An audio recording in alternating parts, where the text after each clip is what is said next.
Now, what's also very important to realize is if you want to change any of those conditions that you might have physically that you feel are an impediment upon your joy, upon your vibrancy, upon your free and clear expression of your soul in physicality. If you don't feel vibrant, if you don't feel alive, if you don't feel ready for every moment physically, if you don't feel like your body is awake as well, if it shows signs of disease, it's important actually to not focus on the disease, because it will attract more and more and more of itself. That's why those that start to develop certain illnesses then start to solidify that by calling it due to old age, or, well, everyone around me that's 60, 70 years old gets these ailments, so I must as well.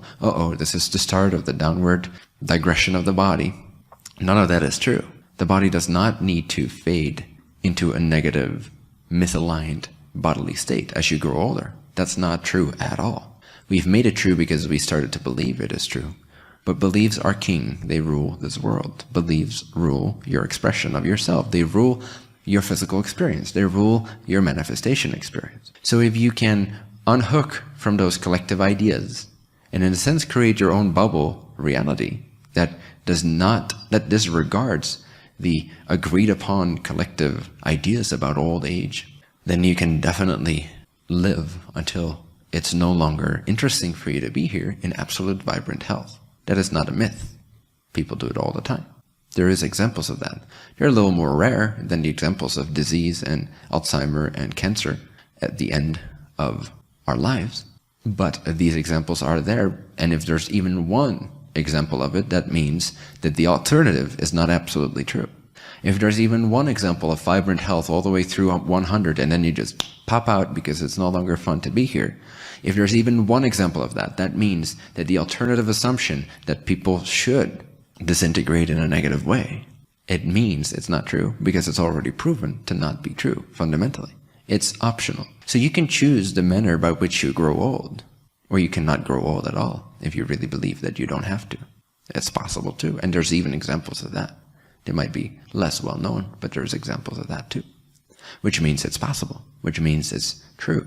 So your body, again, is the physicalization, the crystallization of your thoughts. You can immediately reshape your body, the way it looks, the way it feels, how healthy it is, by aligning your thinking with who you are and being in the understanding that visualization or imagination or non-physical vibration generates the physical extension of that image, now more so than ever, in a way, because of the acceleration. So it becomes easier and easier and easier to unhook from the automatic assumptions. The more conscious you become, the more vibrationally responsible for your own creation you become, the more you can choose to be and look and do whatever you want to be and look and do. It becomes all more and more up to your preference, up to your desire. No longer do you feel that you're at the whim of some kind of pre-agreed upon system. So what happens when you get a little sick, when you get a little ill? You start focusing on it, and you start tying all these ideas into it, and you start thinking more and more out of alignment thoughts, and you start feeling worse and worse. And I know from my past, this is how it usually happened. I start to get a little tickle in the throat, and then I associate that with past experiences. Oh, that's the sign that I'm getting sick. And then I feel bad about that idea because it's not true, because it's a negative idea. It's out of harmony with who I am. It's out of harmony with the knowingness that my higher self contains, that everything is possible, and I can change this moment in an instant. I can have it become whatever I want it to become. So if I think, oh, this means something, I'm basically giving away my power. My higher self is disagreeing with that way of thinking. I feel bad. I think I feel bad because I'm actually getting sick, but I feel bad because my higher self disagrees with the thought that I'm actually getting sick and that there's no way around it.